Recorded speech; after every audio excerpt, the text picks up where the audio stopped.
Bonjour à tous et bienvenue pour ce nouveau webinaire.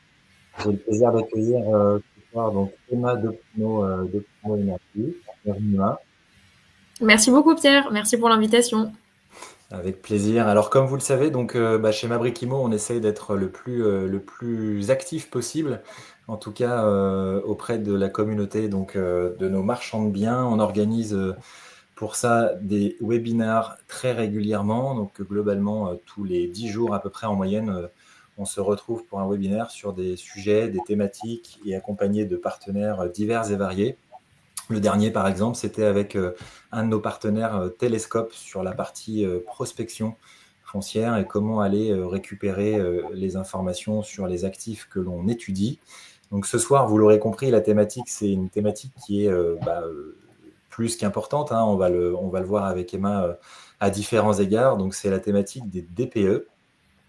Donc comme vous le savez, dès la semaine prochaine, on se retrouvera. On va vous mettre le lien dans la conversation pour un prochain webinaire avec un autre partenaire qui est Tapis-Rush sur les prêts état datés. Sujet aussi important à maîtriser, notamment dès la première opération de marchand, puisque quand vous allez revendre votre première opération, vous allez être confronté à aller obtenir un prêt état daté. Petite intro pour ceux qui ne nous connaissent pas bien, mais je pense que la majorité, en tout cas les personnes qui se connectent maintenant au webinaire, nous connaissent. Donc avec Yannick, mon associé, on a créé Mabrikimo, donc qui est le premier logiciel 100% dédié aux marchands de biens, donc logiciel métier, qui est là pour accompagner le porteur de projet de la prospection jusqu'à la revente de son opération, en passant évidemment par toutes les étapes. Au-delà effectivement du logiciel métier, d'où la présence d'Optimo et d'Emma ce soir, on référencie un certain nombre de partenaires métiers sur la plateforme auxquels on vous donne accès directement. Donc, que vous pouvez contacter soit principalement par email, directement donc via Mabrikimo. Ces partenaires-là, vous allez retrouver des partenaires bancaires comme la Caixa, vous allez retrouver des partenaires crowdfunders, vous allez retrouver des partenaires assureurs, des partenaires métiers plus précisément, des artisans, des sociétés assez avant-gardistes sur le sujet, par exemple, des constats d'huissiers. On a fait un webinaire assez récemment avec nos contestes, etc., etc. Alors ce soir, la thématique qui va nous animer, donc, c'est les DPE, comme vous l'avez compris. Donc Emma, déjà, dans un premier temps, est-ce que tu peux nous dire qui tu es, quel est rapidement ton parcours et qu'est-ce qui t'a mené à te lancer sur ce projet-là en créant Optimo Énergie? Avec grand plaisir. Est-ce que là je partage mon écran, est-ce que tu le vois bien? Je vais l'ajouter, hop, et là, tout le monde devrait le voir. Parfait. Super. Et bien déjà, bonjour à tous. Je suis ravie d'être devant vous aujourd'hui et merci beaucoup là pour cette première introduction. On est ravis, Optimo, d'être partenaire Mabrik. En quelques mots, donc moi je suis l'une des 3 cofondatrices d'Optimo Énergie, qui à l'origine est un bureau d'études spécialisé dans les travaux de rénovation énergétique et en particulier dans l'optimisation de ces travaux, avec le constat qu'aujourd'hui, le sujet performance énergétique est généralisé en France avec des contraintes réglementaires notamment, et qu'il y a un vrai enjeu d'essayer de trouver de la rentabilité ou d'optimiser ce sujet performance énergétique et DPE quand on fait des opérations, notamment quand on fait des opérations de marchand. Moi, j'ai un parcours commercial. Je pilote toute la partie commerciale chez Optimo. J'ai fait HEC. J'ai fait un master spécialisé après en école d'ingé en énergie, mais je ne suis pas ingénieure. Mais par contre, dans mes 2 associés, il y a des ingénieurs et des thermiciens pour piloter la partie technique. L'entreprise a à peu près 3 ans, comme je vous le disais. On est une quinzaine de collaborateurs à date. Et on a un peu plus de 2500 utilisateurs sur la plateforme que je vais vous montrer aujourd'hui. On a été notamment lauréat du Trophée de l'innovation de l'UNIS, syndicat professionnel immobilier, en 2024. Et on a été dans plusieurs classements de start-up prometteuses ou de technologies référencées, notamment dans le secteur du bâtiment sur des sujets de technicité et de pertinence dans les préconisations de rénovation énergétique qu'on apporte. Ok. Très clair. Écoute, beau parcours déjà. Félicitations pour ton parcours. Jeune société, vous êtes déjà 15 collaborateurs. Donc, écoute, bravo. Et j'espère que ça va continuer en ce sens. Alors, pourquoi nous, ça nous a intéressé, évidemment, dans un premier temps, ce partenariat avec vous? Pourquoi le sujet des DPE et pourquoi on voulait le partager avec notre communauté? Nous, on le vit au quotidien aussi, tu le sais, et nos clients le savent aussi. On est marchand de biens avec Yannick. Nous, on est dans la région parisienne, mais le sujet des DPE, j'ai envie de dire que l'on soit sur Toulouse ou sur Paris ou sur Strasbourg, on y est tous confrontés. Alors, pourquoi c'est un sujet qui est important? En tout cas, moi, si je devais résumer l'importance des DPE, il faut y être attentif en tant que marchand de biens et tu vas nous montrer comment justement l'outil Optimo Énergie nous permet d'avoir la bonne lecture d'un DPE, de faire attention aux choses auxquelles il faut faire attention, aux règles d'or finalement pour bien comprendre un DPE, comment interpréter aussi un DPE, parce qu'il y a souvent la problématique qu'on a les uns et les autres de se dire globalement le DPE, on le comprend sans le comprendre. Il y a des règles assez particulières et assez scientifiques de calcul derrière, qui se cachent derrière ces fameuses notes et ces lettres de performance énergétique des biens que l'on étudie, que l'on achète, que l'on transforme et que l'on revend. Et donc pour nous, l'importance, c'était surtout que tous nos marchands de biens, comme nous, sont confrontés à ce sujet du DPE sur les 3 grandes phases d'une opération. Si je devais résumer, quelles sont ces 3 grandes phases? La première, c'est la phase où vous allez prospecter, étudier des actifs dans l'optique potentiellement de formuler une offre et de les acheter. Et donc, à cette étape-là, c'est évidemment important d'avoir la bonne lecture du DPE qui va vous être transmis par l'apporteur d'affaires, l'intermédiaire, l'agent immobilier, peu importe. Donc, savoir bien lire le DPE, savoir l'analyser derrière si évidemment, et on le sait, c'est là-dessus, entre autres, que jouent les marchands de biens pour négocier le prix, pour montrer que la profession de marchand de biens est aussi là pour rendre service, on va dire, au parc immobilier français, puisque ça fait peur d'acheter aujourd'hui des DPE qui sont en classe G ou F, et que les particuliers n'iraient pas. Nous, marchands de biens, on y va. Mais encore faut-il être sûr, par exemple, si on est en G, par exemple, vraiment sur un mauvais DPE, est-ce que je peux faire en sorte de l'améliorer? Si oui, comment? Et surtout, à quel prix? Donc, en amont, bien le lire pour négocier un prix décoté sur l'actif lié à la note du DPE, si je résume. Deuxième étape, pendant le projet, savoir précisément et m'accompagner des bons outils pour justement me dire il faut que je fasse telle et telle typologie de travaux pour améliorer la note et avoir surtout une bonne appréciation du coût de ces travaux en fonction de la nature des travaux. On en a beaucoup parlé, Emma, quand on s'est parlé pour la première fois, et j'y reviendrai tout à l'heure justement sur cette corrélation entre la nature des travaux et votre outil qui donne une estimation des coûts de travaux. Donc, il faudra aussi accentuer là-dessus. Je pense qu'on aura pas mal de questions. Et ensuite, c'est la troisième étape. Au moment où le marchand de biens va revendre son opération, évidemment, il aura amélioré le DPE. Et donc, ça va lui servir en argument de vente, et notamment pour apprécier la valeur de son actif et la liquidité. Voilà pourquoi, en tout cas, selon moi, ces 3 raisons fondamentales pour lesquelles le DPE est central en fait dans le fait de mener à bien une opération. Alors, est-ce que tu peux nous faire, on aime bien nous les choses concrètes en tant que marchand de biens, est-ce que tu peux nous faire une petite démo en prenant par exemple en montrant ton outil et en prenant un DPE, plugger le DPE dans ton outil et puis nous expliquer comment on interprète les résultats? Oui, avec grand plaisir. Je vous partage donc là mon écran sur une présentation, et avant de passer à la démo de l'outil pur, j'aimerais juste expliquer un peu un principe, et ça va nous aider après dans la compréhension aussi de comment marche le rappel. Tu as raison.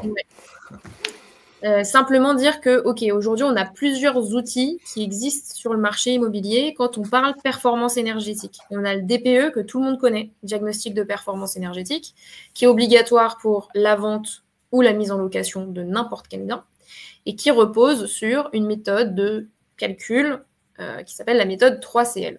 Ok.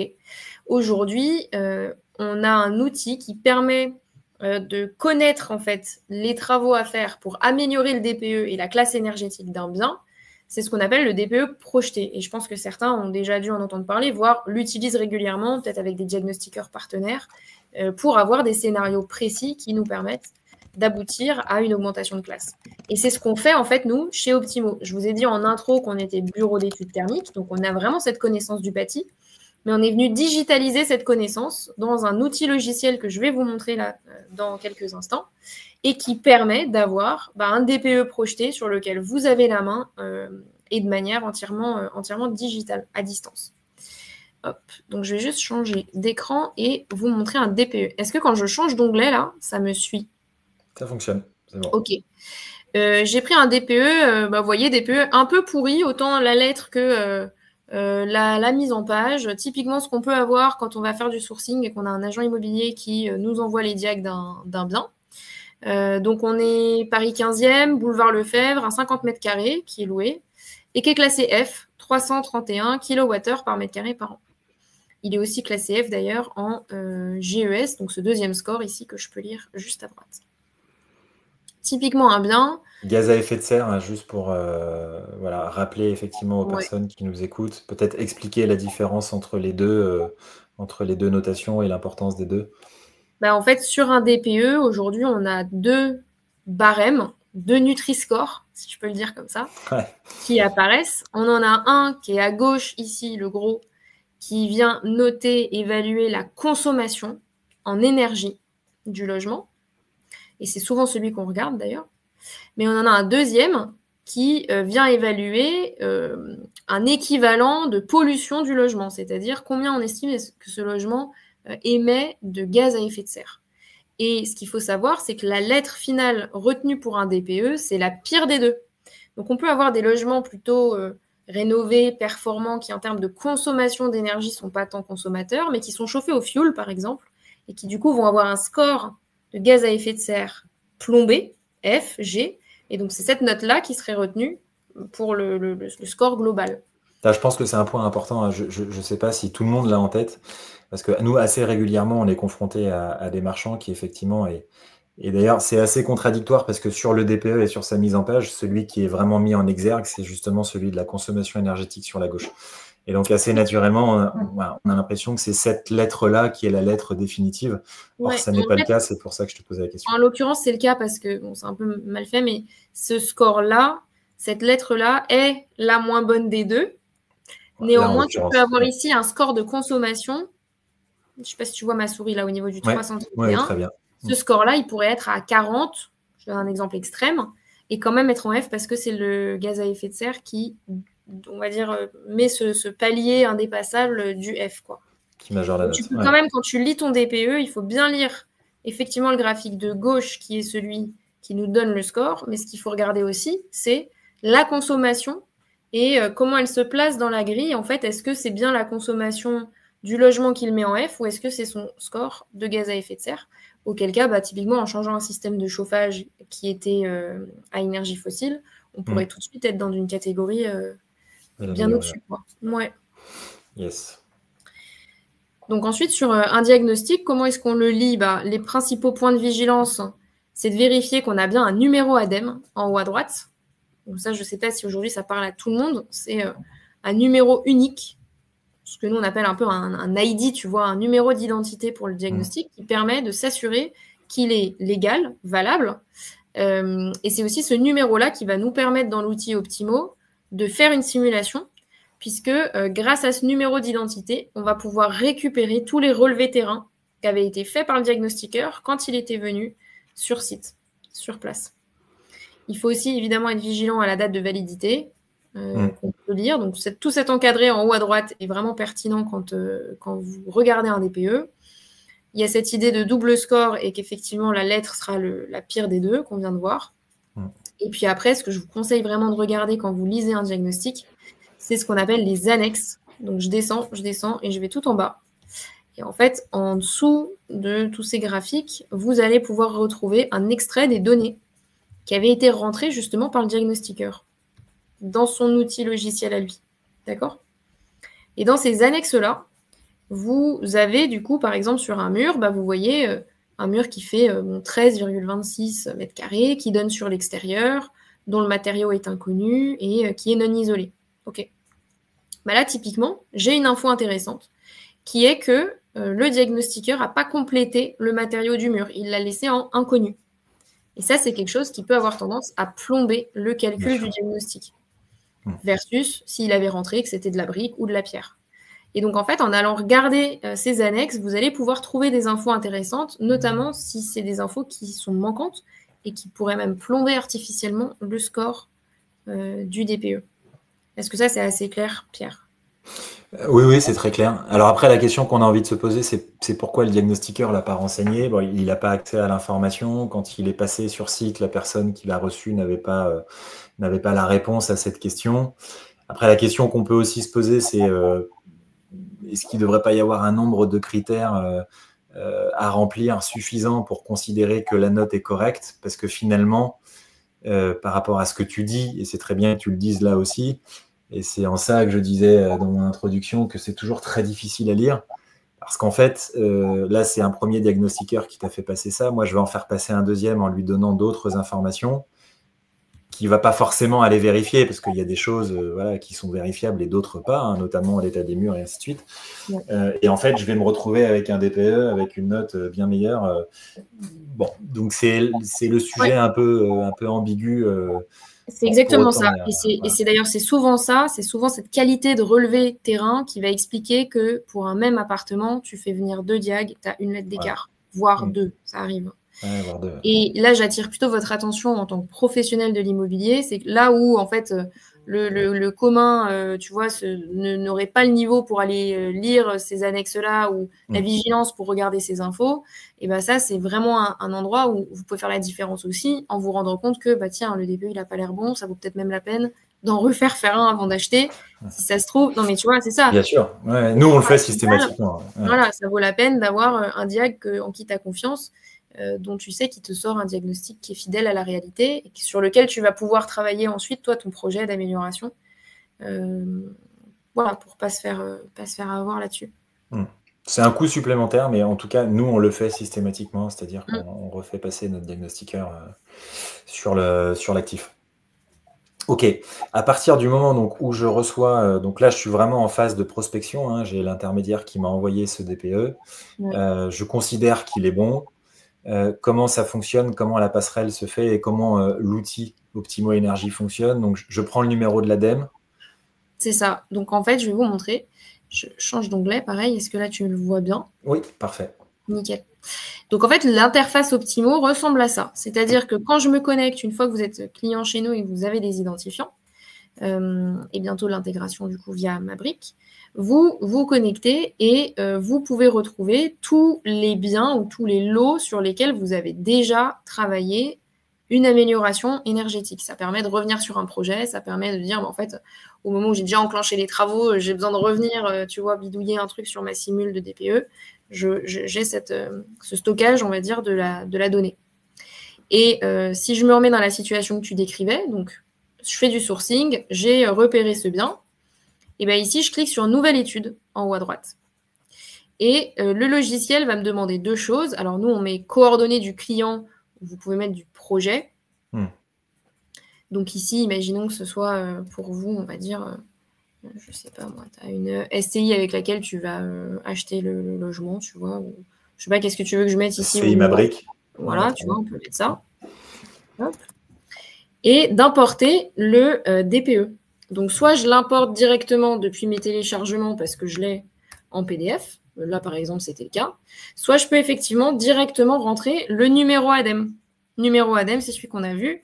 Et quand c'est le cas, je peux aller le copier-coller très simplement et le renseigner ici. Même si je lui mets le PDF, il va chercher à retrouver le numéro ADEME en lisant automatiquement le document. Et je lance ma simulation. OK, donc quand j'ai un DPE, je le mets dans l'outil, je lance l'outil. À ce stade-là, il va récupérer, comme je le disais avant, toute la donnée terrain du diagnostic qui avait été prise par le diagnostiqueur. Donc, les relevés des murs, tout ce qu'on regardait en annexe, et plus encore, en fait. Il va compiler cette donnée, il va l'analyser, et après, il va produire des scénarios optimisés. Donc, on a un premier écran qui nous parle de la situation initiale, situation actuelle, avec les contraintes réglementaires, par exemple, qui y sont associées, que vous connaissez bien. Là, ça me permet très vite d'identifier, OK, les déperditions dans l'appart, c'est quoi? C'est les murs, la ventilation, les portes et fenêtres. Hyper clair. Et j'ai un score, enfin un élément assez important, c'est ce fameux taux de complétude et de fiabilité du diagnostic. Là, tu vois, sur ce DPE, c'est intéressant, on est autour de 62%. On met nous ici la petite grille de lecture, au-dessus de 80%, on estime que c'est très satisfaisant, 60-80%, on est plutôt dans le satisfaisant. En dessous, on préconise vraiment de refaire un diag. Et on va même jusqu'à donner des éléments de lecture sur qu'est-ce qui peut manquer dans le DPE. Ici, par exemple, on fait remonter que la surface de plancher bas a l'air élevée par rapport à la taille du logement. Ok, warning, est-ce que tout est bien cohérent entre la surface du plancher, la carèse? Est-ce que tout ça m'a l'air cohérent? Et pareil, on vous dit, le DPE n'indique qu'un seul mur donnant sur l'extérieur. Est-ce que c'est bien le cas? Alors qu'il y a plusieurs murs qui ont été recensés, quoi. Est-ce que ça paraît bien cohérent? Pareil, tu peux avoir des DPE qui sont un peu améliorés en disant il n'y a qu'un mur qui donne sur l'extérieur, alors que finalement, tu en as peut-être 3 ou 4 et que ça n'avait pas été très bien renseigné, quoi. Ouais, bien sûr. Donc, c'est ces infos-là qu'on fait remonter. Ça peut être un ballon d'eau chaude où on dit, tiens, il a l'air très gros par rapport à la taille du logement. Ça peut être l'isolant des combles qui n'est pas renseigné. Donc, tu vois, c'est des infos comme ça qu'on fait remonter à notre utilisateur. Et sur la base de ces premières infos, qu'est-ce que j'ai envie de faire? J'ai envie d'aller voir les scénarios pour améliorer cet appartement. Et donc là, tu vois par exemple que l'outil m'en trouve 3. Il m'en trouve 3, dont 2 qui sont assez proches pour aller en C. Un premier pour arriver en D. Et quand je clique dessus, je vais avoir à chaque fois le détail des travaux qui s'affichent. Sur les 3 scénarios que l'outil propose, est-ce que c'est les 3 seuls envisageables? Est-ce qu'on peut en envisager d'autres, par exemple, en fonction du projet, en fonction de ce qu'on a envie de faire, en fonction du budget, évidemment, même si là, on préconise une lettre que l'on vise et un budget correspondant. Donc là, en gros, est-ce que je dois lire ça en me disant je n'irai jamais au-dessus du C, ou est-ce que si c'est faisable et avec ton outil, je peux le savoir et je peux le quantifier en termes de coût? Ouais, en fait, il faut voir que l'outil a été conçu en pensant optimisation pour l'utilisateur. Donc, quand on affiche un scénario, par exemple, pour aller en D, c'est le scénario le plus optimisé pour aller en D. Quand on affiche un scénario pour aller en C, c'est le plus optimisé pour aller en C. Donc, tu vois, il y a toujours cette logique de dire, oui, tu peux avoir d'autres combinaisons pour atteindre la même lettre. Néanmoins, nous, on se porte un peu garant de trouver la meilleure formule. Ici, effectivement, quand on n'arrive pas à aller au-delà du C, surtout qu'on est dans un appart, on est dans du collectif, dans de l'ancien à Paris, c'est ça, c'est qu'on a l'outil t'affiche le plus ambitieux, ce que lui, avec des travaux réalisables en partie privative, arrive à donner de mieux. C'est rare d'avoir du B, par exemple. De toute façon, dans l'ancien, oui, du B ou du A, il faut que ce soit du neuf, donc c'est impossible. Néanmoins, et on va le voir, tu as un module ici de personnalisation de travaux qui va te permettre de dire, OK, ça c'est très bien, c'est les scénarios d'office que me propose Optimo, que lui juge intelligent. Mais en fait, moi, je sais très bien que sur ce bien, je sais pas, je te donne un exemple, j'ai pas du tout envie de remplacer les fenêtres. Il me parlait de remplacement de fenêtres. Et je veux exclure ça parce qu'il y a des ABF, parce que c'est des fenêtres bois compliquées, etc. Je vais pouvoir exclure la possibilité fenêtre de mon scénario et demander à l'outil de recalculer ce que ça va donner sur du coup les scores de DPE. Et donc je vais voir en fait en live, je parlais d'outils dynamiques. Là, tu vois, il nous retrouve 2 scénarios pour aller en E et pour aller en D. On voit que du coup, on est un scénario pour aller en E qui est beaucoup moins coûteux. Juste d'installer une VMC, ça nous permet d'atteindre le E, par exemple.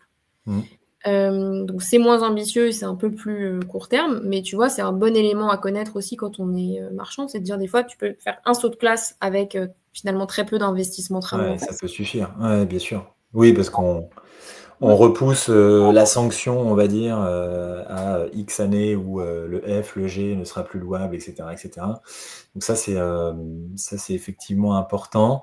Et tu vois, par contre, ce qui est aussi intéressant, c'est de se dire que si je ne touche pas à tel ou tel élément, je n'arrive pas à aller au-delà de telle ou telle lettre. Et ça permet de voir très concrètement. Et ça permet aussi de simuler, grâce à ce module de personnalisation, si toi, tu avais déjà prévu des travaux dans l'appart ou dans l'immeuble ou dans la maison, de simuler les travaux que tu avais fait deviser par ton artisan au moment du sourcing du projet, par exemple, de voir ce que ça donne sur le diagnostic en autonomie.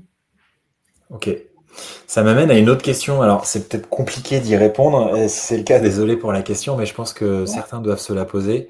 Au niveau de l'estimation des coûts, parce que tu sais que parfois, une opération de marchand de biens, on est à 2, 3, 5, 10 000 euros près par rapport à la marge que l'on vise. Donc, ça a son importance dans l'appréciation de départ. Ouais. Comment ça fonctionne derrière? Est-ce que je peux considérer que ce coût-là, il est réel, c'est-à-dire est-ce qu'il est à 10%, est-ce qu'il y a une marge d'erreur par rapport à je prends le coût estimé par Optimo, je vais aller consulter 3 entreprises, est-ce que je vais tomber dans cette plaque-là? Est-ce que vous êtes plutôt fourchette haute? Est-ce que vous êtes ratio moyen du marché? Ça, je pense que c'est important. Et du coup, ça m'amène à une autre question. Comment tu peux essayer de garantir les personnes qui nous écoutent ce soir, puisque c'est souvent la question qui revient sur ce type d'outil, Ouais. c'est comment je peux être sûr, entre Quelle est la guillemets, garantie? Ouais, ouais, bien sûr, voilà, qu'Optimo me dit la vérité sur l'optimisation de la lettre et sur le coût inhérent, quoi, en fait. carrément. Sur la partie chiffrage, on a construit l'outil, nous, avec un réseau d'artisans partenaires avec lesquels on travaille. Je fais une parenthèse sur ça. Là, je vous présente ce soir notre outil logiciel. Je l'ai dit au début, on est bureau d'études. En fait, on fait aussi de l'accompagnement de projets, Ok. appartements, maisons, immeubles. Et on va jusqu'à trouver les prestataires travaux qui peuvent réaliser les travaux. Et effectivement, nous, on garantit l'atteinte de la lettre, etc. Donc, sur cette partie-là, plutôt terrain, on a des artisans partenaires. On a plusieurs dizaines, quasiment centaines de boîtes aujourd'hui en France avec lesquelles on travaille. Et donc, on est alimenté de devis en réno énergétique de nos artisans partenaires qu'on compile, qu'on moyennise, évidemment, qu'on retravaille, ce qui nous permet de sortir des chiffrages. Donc, on n'a pas le même chiffrage. Là, on est dans Paris 15e. Bah, effectivement, tu vois, une VMC à 2000 euros, ça peut paraître un peu élevé. Bah oui, mais en fait, n'importe quel artisan qui va se déplacer dans Paris 15e, il va avoir du stationnement, il va avoir, tu vois, des frais comme ça qui font que si tu lui fais faire que Ouais, puis ça, la main-d'œuvre est plus chère qu'à Toulouse, entre il guillemets. va te Enfin, mentir. bref. Ouais, bien Exactement. sûr. Tu n'es pas sur le même tarif que si tu es à Poitiers, que si tu es à Nantes, que si tu es à Toulouse. Exactement. Ouais. Et donc, ça nous permet d'avoir un chiffrage comme ça qui est régionalisé. Après, ça reste une moyenne. Et là où je tiens aussi à le dire, c'est que tout le monde qui a fait des travaux le sait, tu peux avoir un devis quasiment du simple au triple pour Ouais, bien sûr. la même chose, quoi. Donc, on reste une moyenne. C'est aussi à mettre en comparaison. D'ailleurs, nous, on est hyper preneurs quand vous avez, vous, des vraies opérations et vous nous envoyez aussi vos devis de, tu vois, compléter nos chiffrages. Aujourd'hui, nos utilisateurs sont quand même assez contents de ça parce qu'on est souvent quand même dans la bonne tranche. Tu parlais de 10%, bah, c'est ça. Aujourd'hui, nous, on estime qu'on est à 8% à peu près de marge de manœuvre quoi, par rapport à la fourchette qu'on communique. Ouais, je confirme, nous, pour l'avoir utilisé récemment, hein, dans le cadre du partenariat, maintenant on utilise évidemment Optimo Énergie. Là, on était sur une opération d'un immeuble sur Paris où on avait une vingtaine de lots. En l'occurrence, voilà, on a utilisé l'outil sur chacun des lots pour projeter les DPE, estimer les coûts, etc. Derrière, on a fait le test sur 2-3 appartements. On a fait passer justement nos entreprises travaux qui ont estimé les coûts et on était, voilà, c'était quelque chose de très juste, en tout cas en termes d'estimation. Donc, voilà, pour l'avoir testé personnellement, je confirme la qualité, en tout cas, de l'estimation des coûts qui sont faites par l'outil. J'ai une autre question sur, alors on en a beaucoup parlé dernièrement, on sait, et c'est une bonne nouvelle enfin pour l'immobilier en France, on va avoir une revue de la législation à partir du 1er janvier 2026 avec un allègement des règles liées aux notes énergétiques. Est-ce que tu peux nous résumer en 2-3 mots quel est cet allègement dont tout le monde parle et qui va notamment, et nous on l'a vécu sur un projet, permettre parfois sans faire de travaux de gagner une lettre. Donc ça effectivement je pense que ça va nous rendre grandement service. Complètement. Donc pour le réexpliquer, hein, sur la partie DPE, performance énergétique, aujourd'hui on a en France une méthode, et j'en ai parlé rapidement, qui s'appelle la méthode 3CL. C'est une méthode théorique qui permet d'estimer la consommation d'un logement. Okay, on prend les relevés sur les murs, le chauffage, on estime la consommation, ça nous donne un score, ça nous donne une consommation. Il se trouve que depuis le début, depuis 2021, que cette méthode a été généralisée pour le DPE, les logements à l'électrique avaient tendance à être plombés par un coefficient d'énergie primaire. Alors, je pourrais vraiment rentrer dans le détail technique, mais je ne suis pas sûre que ça intéresse forcément tout le monde ce soir, qui vient en fait plomber un peu la consommation estimée d'un logement qui est chauffé à l'électrique. Et la modification qui a été passée, le décret qui a été voté là il y a 2 mois, c'est un décret visant à ce que j'appellerais moins plomber les logements qui sont chauffés à l'électrique, les revaloriser. Et donc, il y a un coefficient dans le calcul de la consommation de l'électrique qui a été revu, qui fait qu'il y a, on estime à peu près 15% des logements qui étaient classés GOF, enfin des logements qui sont chauffés à l'électrique plutôt, qui vont être revus, donc qui vont être augmentés naturellement par cette modification de calcul dans leur classe énergétique. Et donc des G qui vont devenir des F, des F qui vont devenir des E, des E qui vont devenir des D, etc. Okay. Et donc ça, c'est une info, on va dire vraiment réglementaire, que vous pouvez voir et visualiser dans le logiciel directement, ici par exemple. Donc, je suis revenue sur la page initiale, tu vois, quand j'ai fait tourner la simulation sur le DPE, j'ai intégré évidemment la nouvelle réglementation 2026 dans le logiciel. Alors là, cet appartement, il n'est pas concerné. Donc, on lui dit en 2026, la note de ce logement restera F. Mais pour un logement qui passerait automatiquement en E, ici, tu le verrais, tu auras un petit warning te disant, tiens, cet appart, il va passer en E automatiquement dans 3 mois. Et voici l'attestation que tu peux télécharger. Pareil, il y avait une réforme sur le calcul des moins de 40 mètres carrés. Ça doit parler à certains d'entre vous. Ou de la même manière, on avait des lettres qui avaient été améliorées automatiquement sur les petits logements, dans la même logique qu'ils étaient pénalisés et qu'il fallait un peu les aider. De la même manière, quand je mets un DPE concerné dans le logiciel, il va me dire « réforme des moins de 40 mètres carrés, télécharge ton attestation ». Donc, l'outil sert aussi un peu de centralisateur réglementaire parce que le sujet DPE évolue beaucoup, que tout le monde ne le suit pas comme nous. Alors, enfin, nous, on a le nez dedans tous les jours, tu vois, mais nos utilisateurs, pas forcément. Et donc, le but, c'est de pouvoir trouver à un endroit toute l'info dont j'ai besoin en rapport avec le DPE. Ouais, et puis de guide un peu plus neutre forcément que la moyenne, parce que si on prend des diagnostiqueurs à droite à gauche, bon, il y a un peu de tout effectivement dans la catégorie des diagnostiqueurs.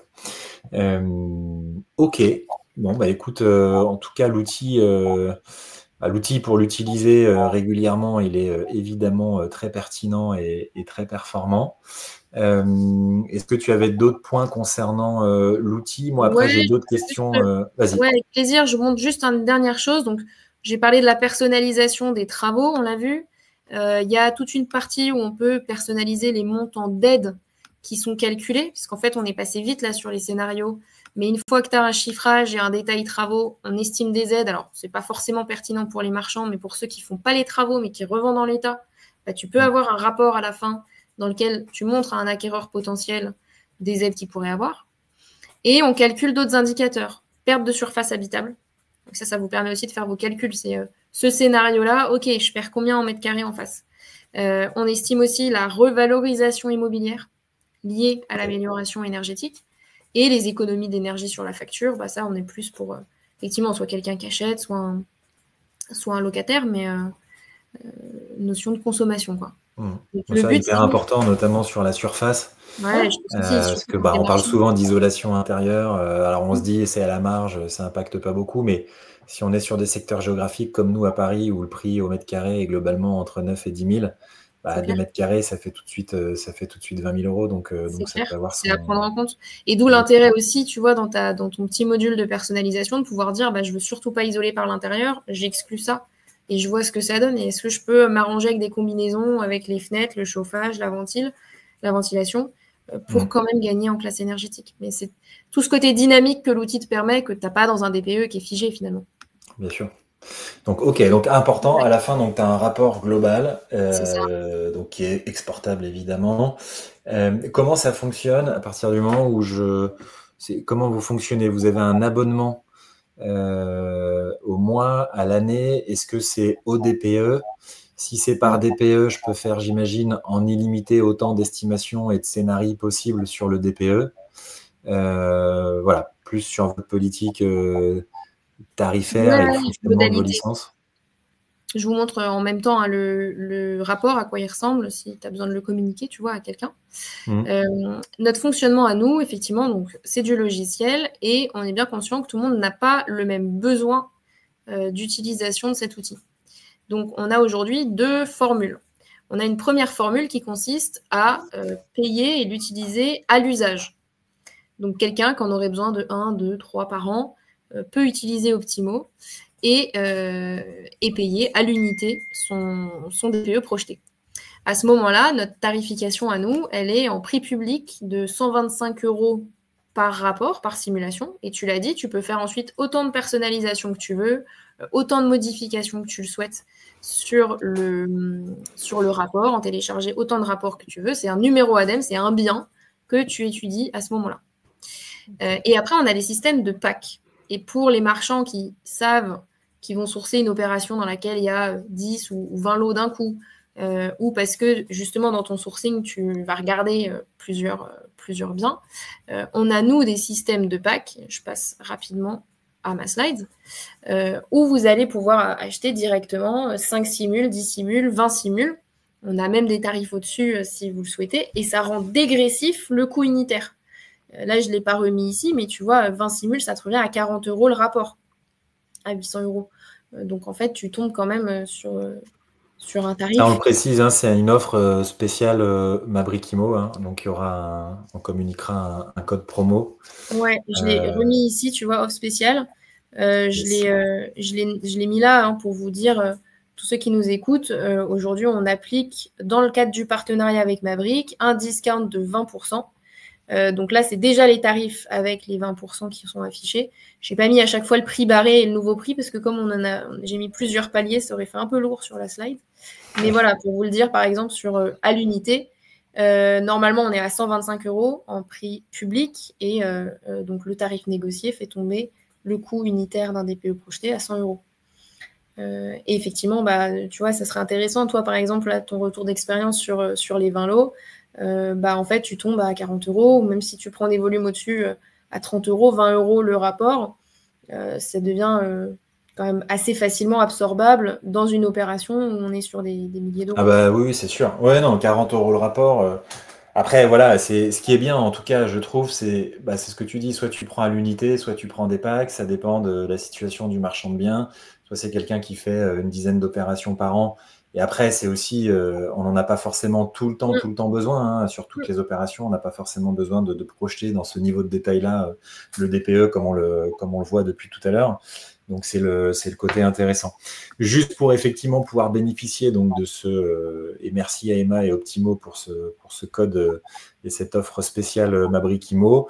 Pour en bénéficier, donc n'hésitez pas hein, via la plateforme à prendre contact directement donc, avec Optimo à partir du moment dans l'espace annuaire partenaire.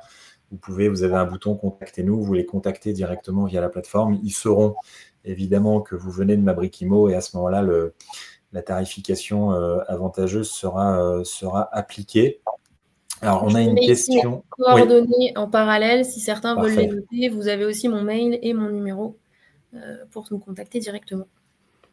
Parfait. Merci Emma. On a une question d'Olivier. Est-ce que l'on peut faire nos propres simulations? Exemple, si on veut remplacer une chaudière au fioul, quels sont les impacts si on passe au gaz ou à l'électrique afin de nous aider dans nos choix de travaux? Ouais. Merci beaucoup pour la question. Oui, c'est tout à fait possible. En l'occurrence, aujourd'hui, le logiciel, par exemple, quand il va étudier un DPE individuel, donc par exemple un appartement, il va, comme je le disais, il a été codé pour ça, uniquement proposer des travaux faisables en partie privative. Néanmoins, quand vous achetez un immeuble en entier, vous avez la main sur le reste, sur ce que le logiciel estime être une copro, mais ça devient une mono à partir du moment où vous l'avez acheté. Et vous avez la main dans la personnalisation pour dire, par exemple, je vais faire le calorifugage du réseau d'eau chaude. Je vais remplacer la chaudière fuel collective par de la pompe à chaleur, une chaudière gaz, etc. Et donc, vous pouvez constater ce que ça va donner sur le lettrage individuel, enfin du DPE individuel, genre du deuxième gauche, alors que tu touches au système collectif. Comment? Okay. Par contre, le chiffrage associé n'est pas toujours présent. Pourquoi? Parce que typiquement sur une copro, on ne sait pas combien il y a de l'eau ou comment a été fait le système. Ça peut être beaucoup plus dur pour nous là à distance de faire un chiffrage précis de remplacement de chaudière. Par contre, tu vas pouvoir... De toute façon, là, quoi qu'il arrive, ça reste une estimation. Ouais, là, tu ne te coupes pas de demander l'estimation à tes entreprises. Ouais, exactement. Ok, intéressant. Écoute, je regarde si on a d'autres questions. Apparemment, non. Allez-y, n'hésitez pas. si vous avez d'autres questions, on a encore Emma pour quelques minutes. Bon, en tout cas, Emma, merci beaucoup pour ta présence ce soir. Hein, donc, merci à à toi. compter d'aujourd'hui, même si le partenariat date de quelques semaines, mais donc tu es présente sur la plateforme et référencée en tant que partenaire chez nous. Donc, merci pour ça. Merci pour l'outil, parce qu'avec Yannick, on l'utilise, comme je te le disais, très régulièrement. On l'a encore utilisé récemment dans le cadre de la revente d'un appartement avec un appartement en G qu'on va basculer en E, justement, dans un immeuble dans le 20e à Paris. Donc, voilà, non, super outil, très pertinent, très efficace. Et voilà, et un peu comme on le disait sur notre outil d'estimation et d'avis de valeur, où on est en règle générale très proche des prix au mètre carré auxquels on peut sortir. Là, en tout cas, sur les quelques tests que l'on a fait avec Optimo, on était dans le vrai tout le temps. Et tu le sais, parce que la première fois où on s'est parlé, moi, c'était ma vraie crainte sur ce type d'outil, parce que toi, tu as le parcours, on va dire, universitaire pour ça, donc tu es en mesure et tu as des gens autour de toi qui le sont. Et c'est pas le cas de beaucoup de marchands de biens. Donc, quand tu n'es effectivement pas ingénieur ou pas technique, ou etc., voilà, qu'un outil te dise c'est E, c'est F, c'est G, il faut faire tel et tel travaux. En fait, tu n'as pas véritablement de moyen de le vérifier. Donc, complètement. Voilà, un outil fiable et très utile. Écoute, Emma, je ne sais pas si tu as un mot pour la fin, mais en tout cas, non, c'était un plaisir encore d'être ensemble ce soir, en tout cas. Merci encore, Pierre. À tous ceux qui étaient dans le webinaire, n'hésitez pas à nous contacter. Nous, on est à votre écoute. Si vous voulez, par exemple, tester l'outil sur un DPE que vous connaissez, sur une opération que vous avez déjà faite, ou vous avez la curiosité de comparer les chiffrages, par exemple, on en parlait, ou de regarder ce que l'outil proposerait dans une opération que vous êtes en train de faire, avec plaisir. Nous, on peut prendre ce temps-là. Et puis voilà, longue vie à notre partenariat. C'est sympa, j'ai pas de doute. Merci encore. Merci à tous ceux qui étaient présents ce soir. On se donne rendez-vous donc jeudi prochain pour le prochain webinaire, où je serai accompagné de Happy Rush sur les prêts états datés. Merci encore, bonne fin de journée et à bientôt. Au revoir à tous.